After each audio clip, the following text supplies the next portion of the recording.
वसुंधरा शक्ती news, आपले हक्काचे news channel. इचलकरंजीत 50व्या साहित्य संमेलनाच्या स्मृतींना उजाळा देण्यासाठी स्मृती जागर कार्यक्रमाचे आयोजन। इचलकरंजी शहरामध्ये 26 ते 28 डिसेंबर 1974 रोजी 50वे अखिल भारतीय मराठी साहित्य संमेलन पार पडले होते।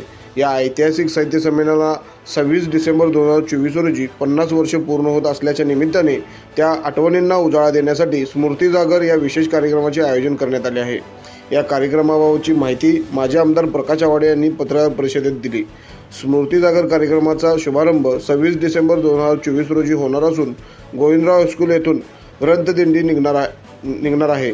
या दिंडीत 50व्या साहित्य संमेलनात पु ल देशपांडे यांनी प्रसिद्ध केलेल्या पुस्तकांची झलक असेल।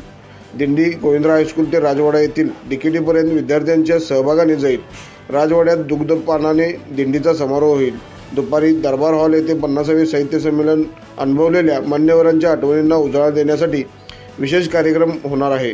यासाठी साहित्य, कला आणि सांस्कृतिक क्षेत्रातील अनेक मान्यवरांना निमंत्रित करण्यात आले आहे। दिल्लीत होणाऱ्या 89व्या साहित्य संमेलनाच्या अध्यक्षा डॉक्टर तारा भवाळकर या देखील या कार्यक्रमात सहभागी होणार आहेत। तसेच रात्री पंडित बाळकृष्णबुवा स्मृती साधना मंडळातर्फे गायनाचा कार्यक्रम होणार आहे।